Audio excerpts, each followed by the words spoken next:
Welcome to the Uplift, where we are uplifting our lives, uplifting each other, and uplifting our communities together. Thank you for joining myself, Cy Herrera, and Tessa Savala here, two women, two attorneys, doing it our way, and inviting you here each week to share in on the stories, advice, and life lessons we've picked up along our journeys that keep us uplifted, and that will hopefully do the very same thing for you. Now buckle in and let's get ready to be uplifted. Hello, everyone. As always, I'm Tessa, and I am joined by the amazing and accomplished, and don't we all wish we could be her, Cy. Thank you, Tessa. Good morning. It's so good to hear your voice and be here with you, as So good to always. hear yours. All of us in Austin are, being bombarded with an insane amount of allergies this Mm-hmm.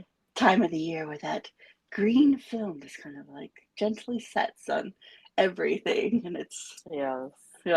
it's fun times in Austin.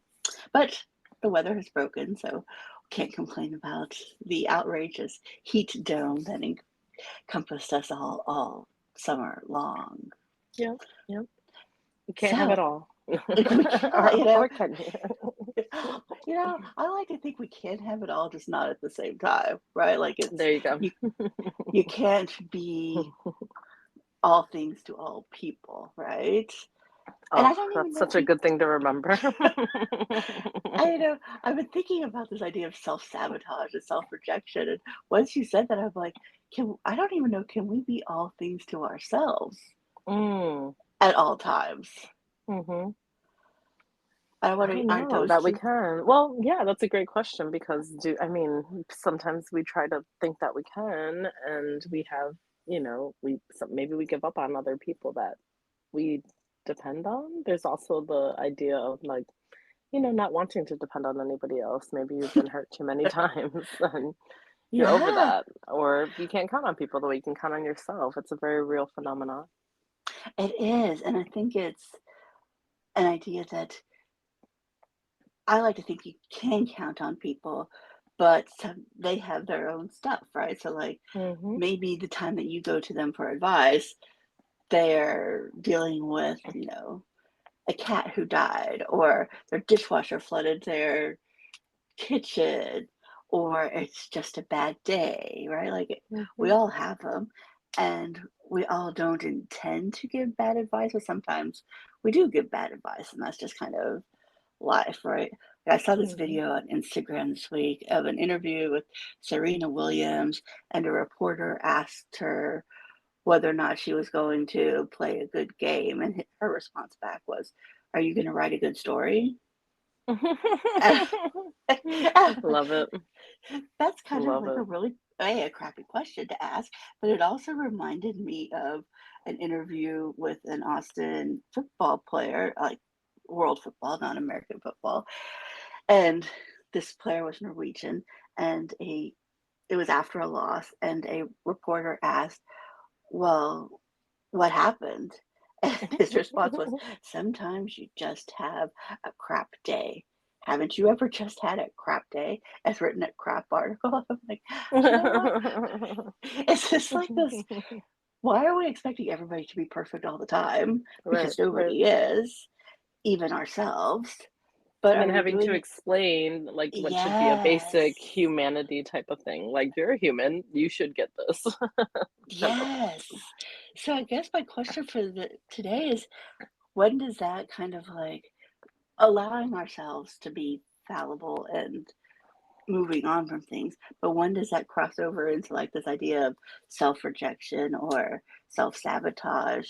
Like, Mm, how do we identify it? How do we just get over the idea of, just apply for the job, just talk to the mm, person, mm-hmm, just, publish the article, rep- send an email, whatever it is, but don't mm.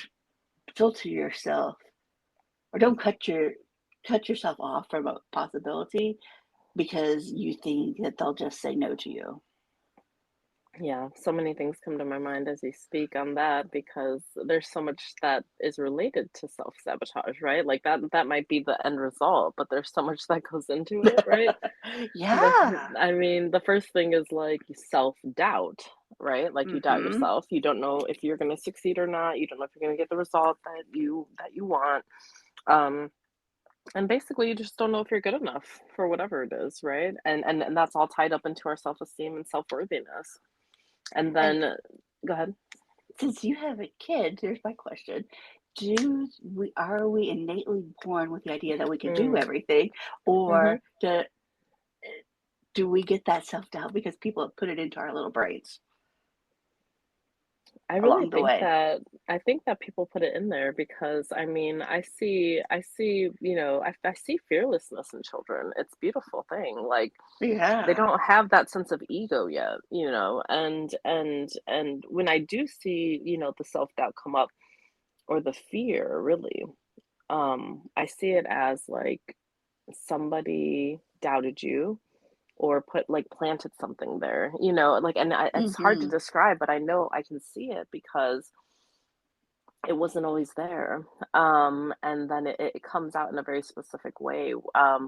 And so and it's kind of interesting because I don't know that we can avoid it, but I think we should definitely be conscious of it, and we should all be like doing our part, especially around children, to figure out how we can foster and keep that precious, like I can do it type of energy before Yeah. just like making people be afraid because, I think it comes out as like I don't even know. I don't know that children know why they get afraid of things. Like I don't know. This is just a silly example, but um, like sometimes kids can get really like bent up on perfectionism. Like Mm. just like anything. Like if they, I don't know, are drawing a picture and then like they're like, oh no, it didn't turn out this way or that way or what have you, and then they start getting upset. And I've used the idea of being like, oh, let's see what we can make it into now. Like this is a fun challenge now, things like that. But it's like, why the sadness? Why are you so upset? Like where is that coming from? Yeah. And it for me, it seems like it wasn't always there, but it seems like it might be something that comes from the awareness of others, really. I think that's really what it's not even that somebody like literally like criticized you and now you feel like you can't do anything right. Sometimes I think it's just like the awareness that other people are going to have thoughts and opinions about your thing. You know what I mean? Like, I Interesting. don't think that that's always there until a certain age. So, I mean, it's very young though. That's the other thing that I'll just say is an observation. Like, it happens, I don't know, somewhere, I don't know, I would say probably between like 4 and 5 or 5 and 6. Like, I mean, it's very young. And so, depending on the child, of course, but regardless, I think there's a lot that goes in it. Like just talking about that one little example makes me think about there's so much. And then each of us as individuals has had complex individual histories, with people from childhood till right now, Oh yeah. where you might have experienced rejection in your adolescence or I don't know, like when you were very little. I mean, sometimes it's interesting how people might grow out of something like, I don't know, let's say they were bad at sports or something like that, right? And people are always criticizing their athleticism. And now maybe they're great at sports. And even if you tell people they're great at sports, they don't believe you. And I find that so fascinating because it's like there's no objective like truth to people's feelings. It's just the feelings that they have, so it doesn't matter. There's nothing that you can tell this person. They don't believe that they're good at sports even if they're doing it. You can show them the evidence. It doesn't matter, it's already in them. And so that just shows how we all have like this individual healing work to do. In my Hmm. mind, it's like you have to be able to reflect back and see like where are you missing things or where are you hurting and why? Where did the hurt come from? And is it real? Is it relevant? Is it something that you should hold on to today? And I think that can go a long way. And what tools do you have keep it from happening in the future, right? Like, even when you heal past hurt, it's not like they automatically stop, right? Like, Mhm, mhm. you still find those people who are like, I don't really you should submit that grant proposal. I don't Mm. really think you should apply for Oh, the this haters, job. my favorite people. Yeah, same. Well, see, Just I think like, it's all about perspective. I mean, I say that now because I think it's all about perspective. It was so funny. I mean, I'm in my professional work, somebody told me the other day, and there's still going to be people that hate you. And I just laughed and said, "Oh, what's new?" Like there's I've always had that, and I think everyone has, which I think is so that's probably the most interesting thing. Like when I was young and people, quote unquote hated me, I didn't understand why. I was like, "I'm so nice though." I try to be so nice to everybody. I don't understand why there are people that don't like me. Um, and then, I realized like everyone has their own little haters for some reason. And I don't know why we do this as human beings, but we definitely do. We absolutely do. And so, I mean, I've just switched it around to say like, now I like to stack up my haters, which is just like a ridiculous thing to say as a grown woman, but I do it because I'm like, what else can you do with this? Like, there's no good reason for it. It's not justified. It doesn't serve me, right? It nope. doesn't help me. So, what I've done is I've literally, everything in my head, I try to reframe it in a way that actually serves me. That's truly what I've done to help me in life because you can't control other people and you cannot change, a lot of things in reality. There's a lot that you can change, but you can't control other people and their opinions and all of that. Like you have to do what's best for you. And if people don't like it, first of all, and now in my perspective, I'm like, that's irrelevant. It takes Because a it while doesn't to get to matter. that point, though, It right? really Like, does. It really, really does. and sometimes I think we have to remember that the reason they dislike you has nothing to do with what is going on between the two of you, right? Like, if you have a Or, professional relationship, it could be something else. hmm Like, one time I yes. discovered that somebody I worked with, first love was named Tessa, and they broke up with them and broke their heart, and therefore, and I'm just like, Oh, you're a oh my, heartbreaker. You heartbreaker name. I'm like, oh, That's so funny. But see, that part is like you would never know that. You would just get like the right. snide little like, why does this person this energy? Like, why are they throwing daggers at me? Like, you don't know, and also you don't have time for that. Like, that's what I like to tell people. I'm just like, you only have a limited amount of time and bandwidth and brain energy, headspace. I'm like, and you ain't got room for any of that. Like, what other people's opinions of you, they're just none of our business, right? Like, we don't need to know. And if we do know, we don't really need to sit and think about it too much because it doesn't serve us again.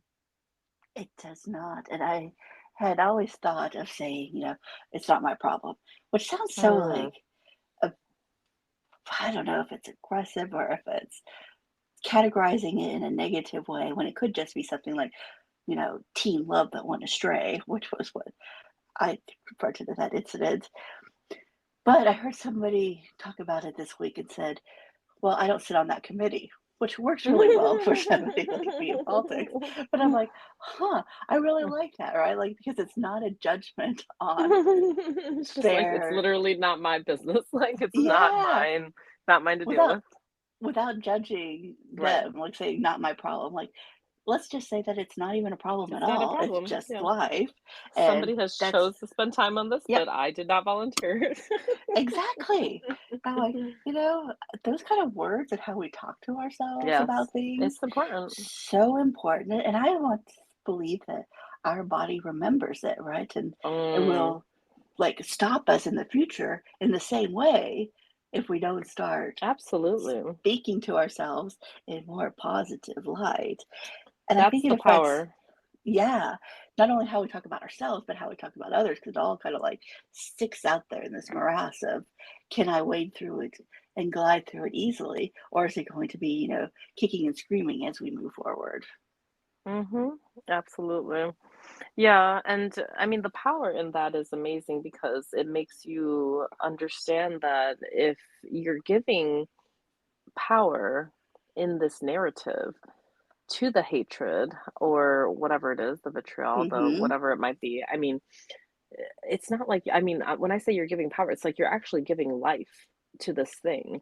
And, Yep. and everything that we just talked about, the things that we tell ourselves, we basically are trying to take power away from those things. We are deflating them. We are, ignoring them. We are minimizing them. We are leaving them and saying that those things are not important. And, when you tell your brain that, your brain believes you. That's the amazing thing. I mean, the brain is such a fascinating thing, right? Like, it's just so, I mean, it amazes me how much power we really have. It really does. And it's like, I think, well, at least in my journey, when I was younger, I just didn't know. I didn't know that I had the power to change the narrative in my own mind. And I think that's one of the keys is that people kind of go through life a lot of times. I like to call it like you get pushed around by life. Like you're just letting life tell you what you're going to think, what you're going to feel, what you're going to Hmm. experience. And I have just challenged people to realize, like, you don't have to do that. Like, you don't have to let life be your bully. Don't let Oh, life I like that push you idea. around, right? Like, I feel like we are the creators. Like, we can do so much if we understand that we have the power to do it. But if you don't know that you have the power, then you don't. It's so fascinating, but it's I mean, in my experience, it's been very real, where if you're telling your and it just starts with these little stories, like, it's nothing wild, like, we're not wizards or anything, but, like, literally just telling your mind, "This is the story, not that," like, "This is what this person said, but that it's what it means to me," and really believing it and, and living it in a way too, like, letting yourself feel the feelings that go along with that. Your brain doesn't know the difference. Your brain does not know. And so you can kind of, like, hack your brain in a way. It's so fascinating.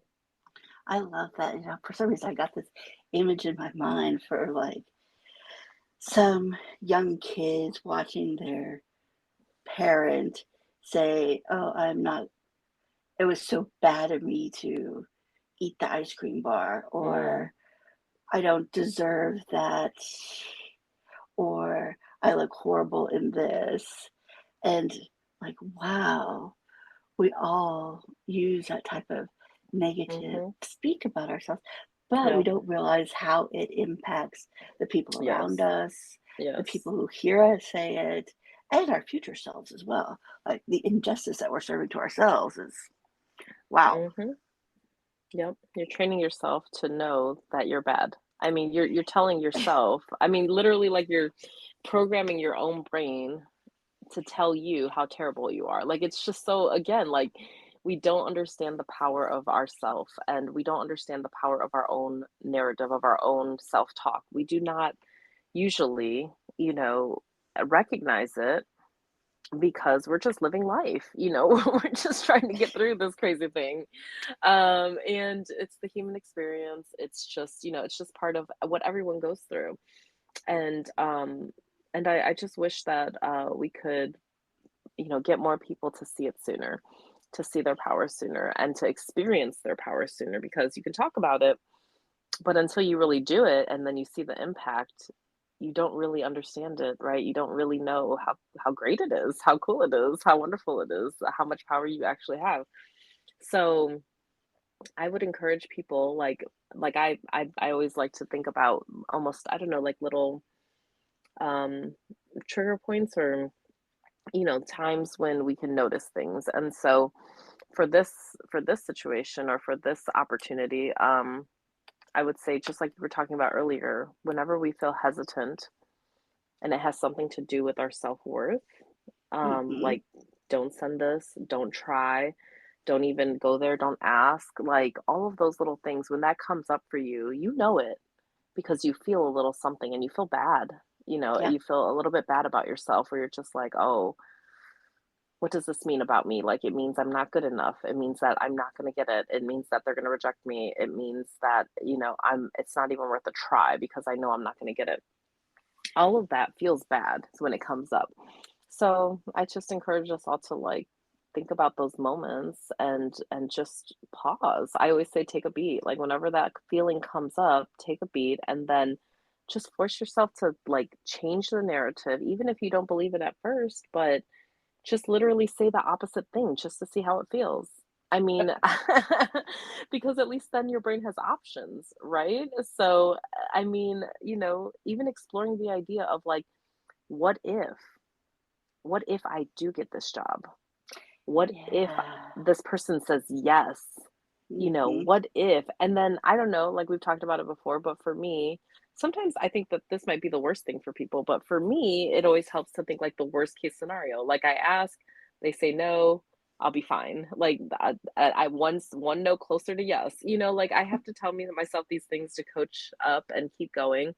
But for some people, they're not there yet. They can't take a no. And it's hard because they're maybe in a fragile state.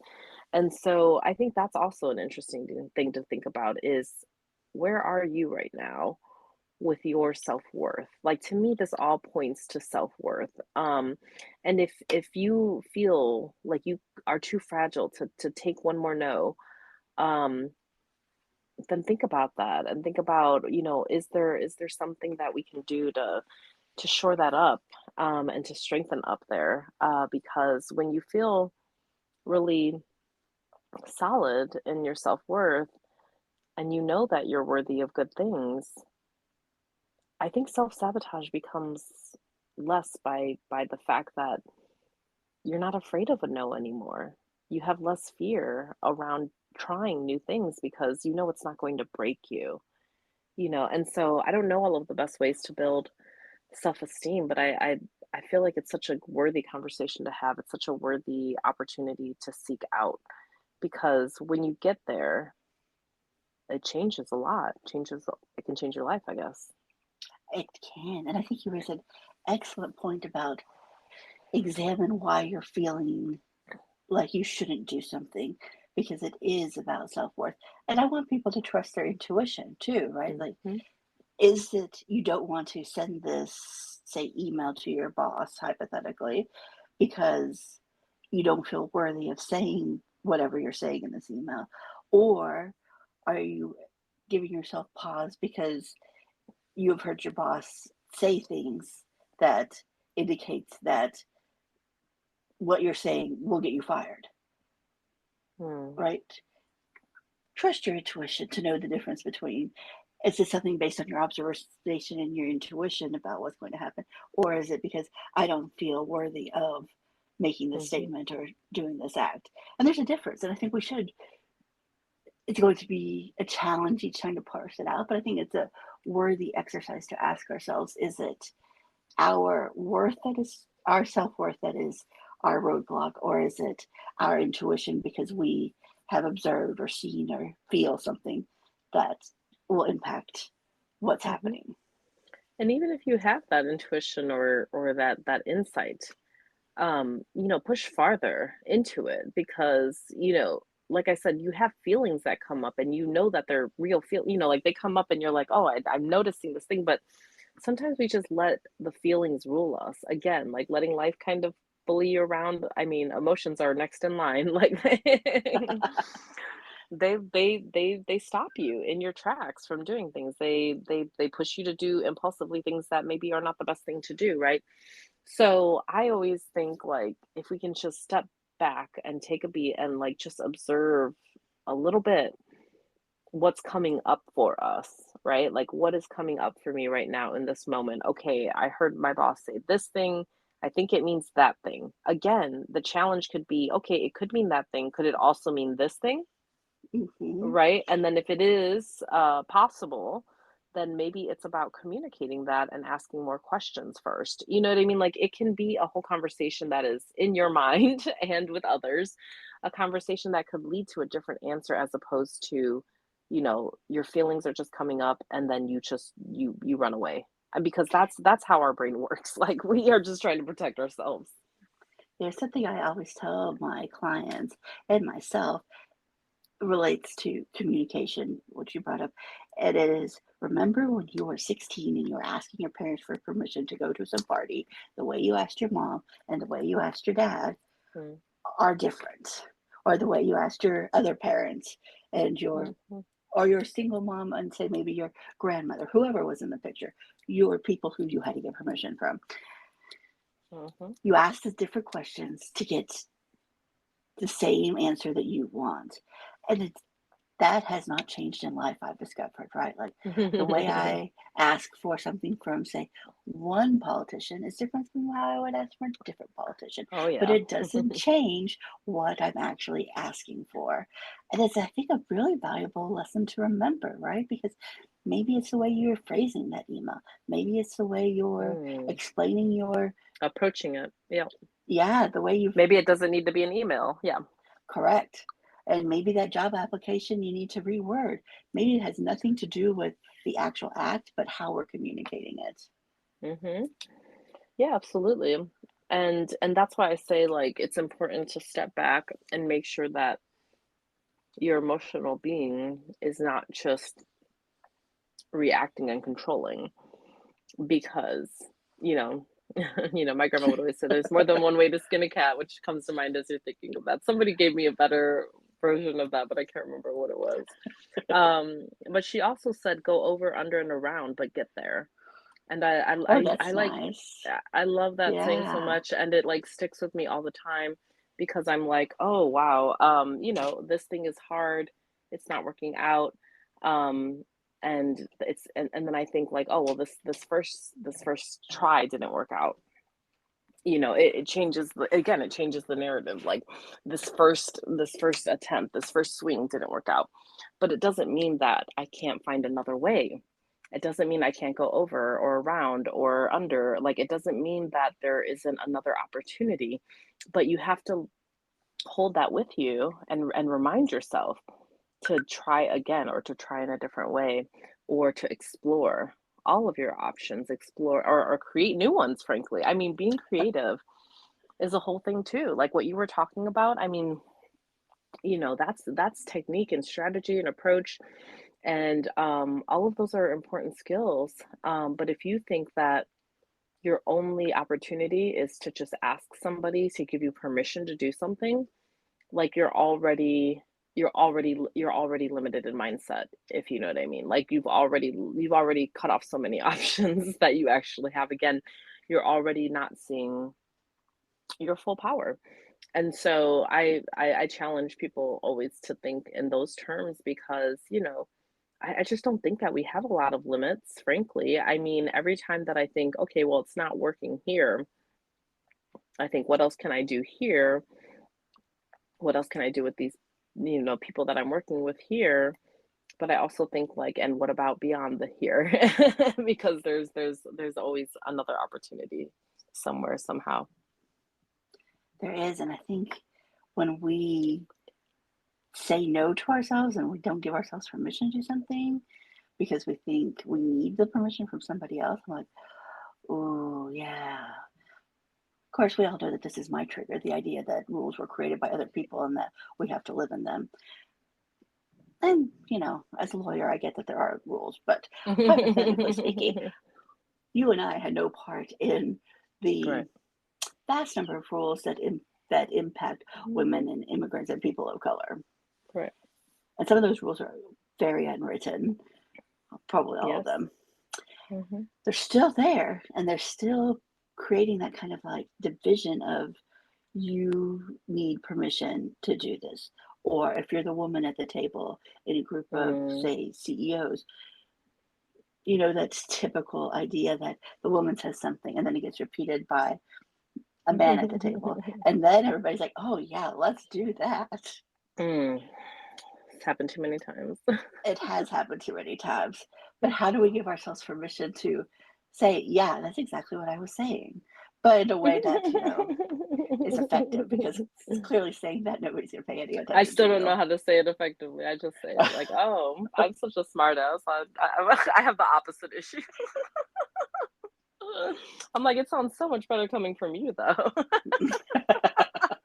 See, I wish I could say that, whereas I'm more like, how we thought about this angle, and if we did this, this, and this, because, as a woman, you learn not to say everything that's in your mind. You Oh yeah. carefully parse out the ideas. I'm still learning, Tessa. We all are still learning. But I This mean, is the problem. you challenged me to think on that. Like I'm thinking back on when that used to happen to me more. It doesn't happen to me as much Yeah. anymore. Hmm. And it's The funny benefit of because age and yeah, the experience. benefit of age and of like I think I think creating the reality that I really wanted to live in too. Yeah. Like back then you challenged me to be like, why do you want to be here? Why do you want these people's approval? And I'm like, I don't know. But like that thought didn't occur to me. The thought when you're in it, or when I was in Hmm. it was like, because this is where I am. This is, of course, I Yeah. want, all of these people's approval that are around me. These are the people around me. And it's just such a small-minded way to think if you don't let your mind expand to like what could be or what is possible. And so that's another interesting thing. I know that that's not where you were going, but it just spurs in me that this is all again a lesson in how you don't have to be in a place like that if that's not serving you. You can build your own damn table with people who respect each other and speak to each other well and respect each other's ideas. Like that is a possible world. It's just a matter of like which world do you want to be in? Which one are you willing to create? And I want to say that everybody wants this world of abundance for themselves too, Mhm. right? Like you Mhm. don't want that limiting mindset. You want to know that you can do anything that you put your mind to. Yeah, absolutely. And that I mean and that it's all possible if you can imagine it really. Like I mean, and we talked about childhood earlier and it's kind of funny because some of the things that people tell children, I feel like they don't believe themselves. Okay, Because we'll tell this, the kids. oh yeah, You can this be raises, anything. I read something this week, probably on Instagram, and it was somebody who said, put a picture of yourself as a child on your nightstand so that Mm, you would know that when you have bad talk to yourself, would you mm, tell the child version of mm, you that same thing? mhm. And I'm like, wow, that's kind of powerful, right? It's exactly what you said. We tell kids things that we don't necessarily believe ourselves, Yeah, but we should be believing.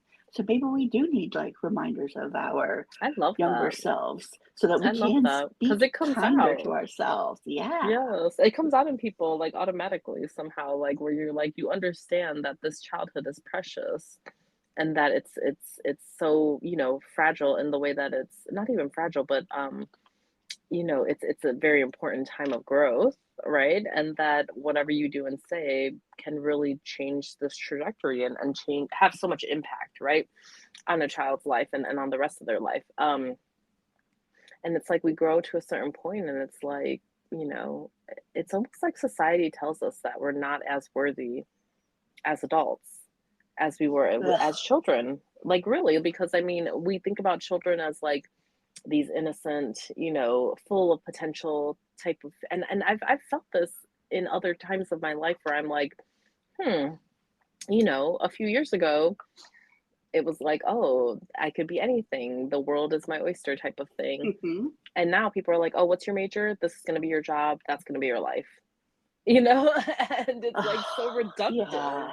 It's It's so so reductive. reductive, and it's just like interesting. Like that was fast. You know what I mean? Like that was super fast. Like I'm graduating, high school versus graduating college. It's like a few years, and it's just entirely different on the mindset of society, onto us. And then what happens?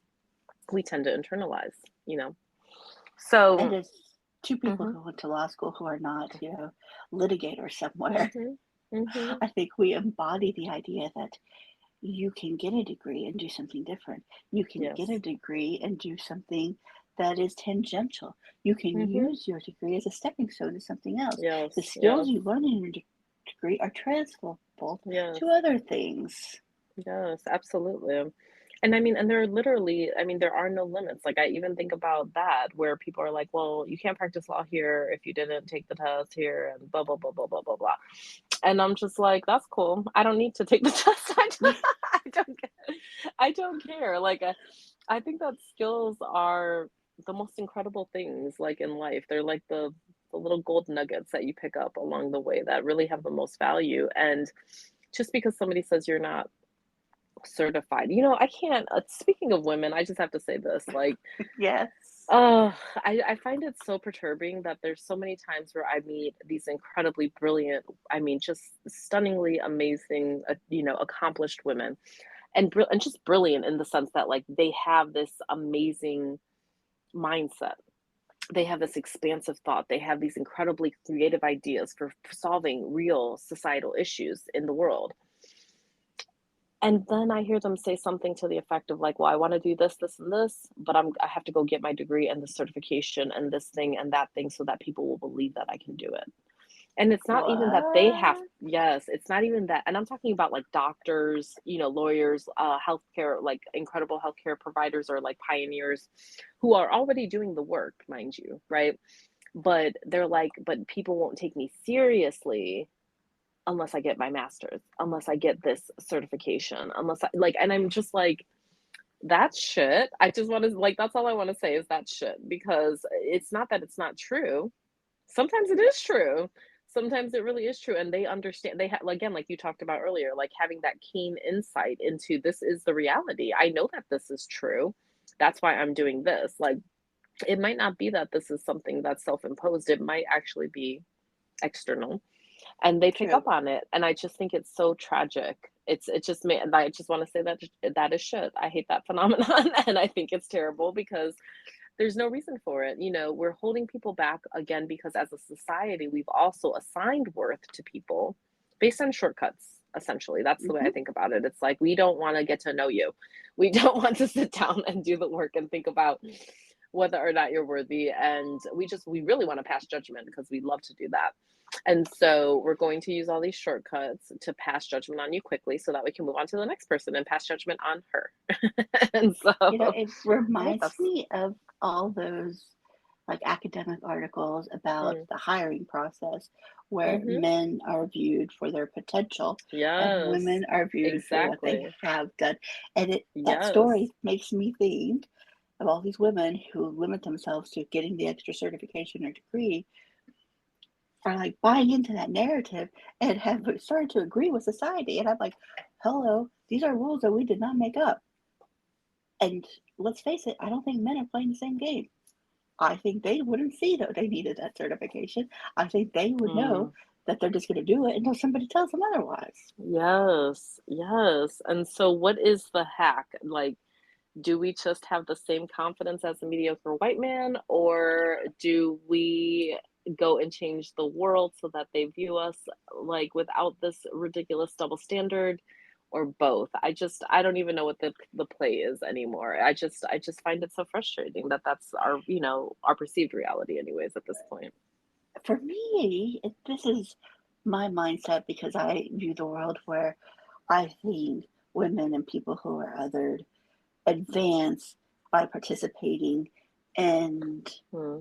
changing people's minds by action, as opposed to just, I think it's important for them to build organizations that protect them in their stations in life and to help them grow, but it has to be integrated in a way to like start changing minds too. And I think the only way you do that is by having people out there doing it, right? Hmm. Like, do you see more women who are willing to just move forward without the permission?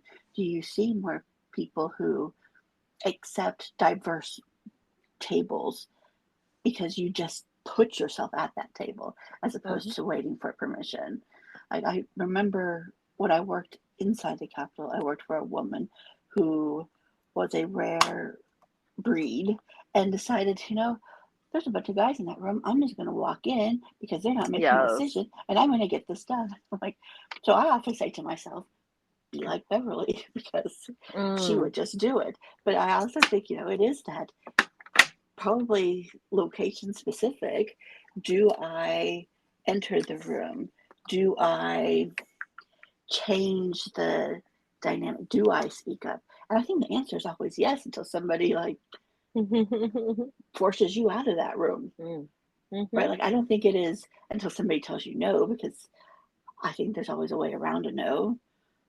But I think it is definitely, until the police forcibly remove you from that location, you know, just keep going, see what happens. But be true to yourself too, right? Like if your intuition is you're going to be in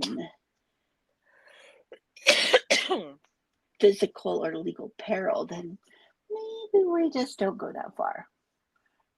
Mm-hmm. But if it is that these people are just a bunch of, I don't want to use the I word and say idiots, but it would be what I would say to myself.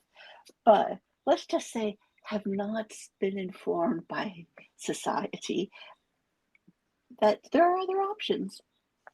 Present the other options to them. Because maybe it's a lot like, maybe this is it. Maybe we have to view ourselves as people who, when we sit down at the table, there's a menu in front of us, but you know what? There's a lot of specials that are off the menu too. And maybe you're that special that's off the menu. And maybe that special is freaking fantastic. So you say that idea, or you apply for that job, or you speak up for yourself. And it's not because you're giving yourself permission, but it's because you realize that you can be that special and be that thing that people want. Wow, I think I really changed the mindset on myself on a lot of things like that. I don't know what you said, right? Like maybe I am the special that's off the menu. Yeah, absolutely. And I like the idea of just like pushing it as far as we can, and going over and under and all of that. Like that makes me think in this context that if you can push your way forward, push your way in, do it. And if you can't, like find another place where you can. Yeah. Because it's pushing all of us forward, right? Like it really, whenever one person does it, whenever one woman does it, especially, it's like, okay, now another woman knows that that's possible. And then they'll just do it without even thinking about it. That's like, okay, now that's a thing. And I feel it always makes me sad that we haven't gotten to that place yet, but it also means there's a lot of opportunity for us to do it. And I think we should take that opportunity. And I want to say that for me, the one takeaway of our conversation today is, what would you say to the younger version of you? So I challenge everybody to dig up an old picture of yourself when you were, say, 5, 6, 4, maybe when you hadn't received all the information that made you to start limiting yourself, right? Like you had not reached that point where the picture was not perfect. The picture was amazing no matter what you drew. Go back to that person and think before you start applying these rules that you've made up for yourself, or this, I need this other certification, or I need to know more about this, or I need to know plan A, B, C, D, E, F, G before I actually discuss plan A1. You don't. Just, what would your 5-year-old self do? Well, my 5-year-old self walked into a school in Oklahoma wearing wooden shoes. So obviously I did not care. And I realize now that I want to embrace that 5-year-old version of me who is just like, oh, I see your rules. And I'm like, I will replace them with my rules. Yes. The creativity. Yeah. We knew our creativity so well then. And, and I really, as you're saying that, it makes me think creativity is power. Yes. And when people take it away, they're taking away our power. So that makes sense, right? Like they want to stifle us. They don't want us to know our power because then it's easier to manipulate us, right? And so just reconnecting with that creator self, right, is just that could change everything. One thing I have done recently is I have started to, I guess, hobbies, engage in things that I did as a kid, right? Like one thing I loved to do as a kid is read for pleasure. So this month I started just reading for pleasure. I thought, it is amazing. And you know what? I challenge everybody. Find that picture of yourself as a kid. ask them what they would do. Make sure you talk to them in the way that talk to yourself today, the way you would talk to that kid. And also, you just do things that you did as a kid. It might like open up a whole bunch of doors that you didn't know existed. I'm excited for this. I'm gonna find my picture. I can see it already. I love my little 5-year-old picture. I'm gonna go find that and really, yeah, challenge myself to think about it. You know what else would make more sense too for us is to put it as your wallpaper on your phone, That is a fantastic idea. I so have you it as always my see her. social media person, but as my little icon. But I'm also thinking it should be on the wallpaper. It should be sitting, if you have a desk or a cubicle or an office, it should be sitting in Mhm, that space. Because let's mhm. face it, a lot of us, where we limit ourselves the most is when it comes to our professional lives. Yes, yes, I love this challenge. I'm gonna definitely do it. I appreciate this. So, Me um, too. we're not gonna self-sabotage our cute little 5-year-old selves. Absolutely not. We're gonna lift her up. We're gonna give her all of the things. We're gonna make her proud. Yes, we are. And I hope all of y'all join us as we try to change the world by talking better to ourselves. Stay up, did y'all? Till next time. Bye bye.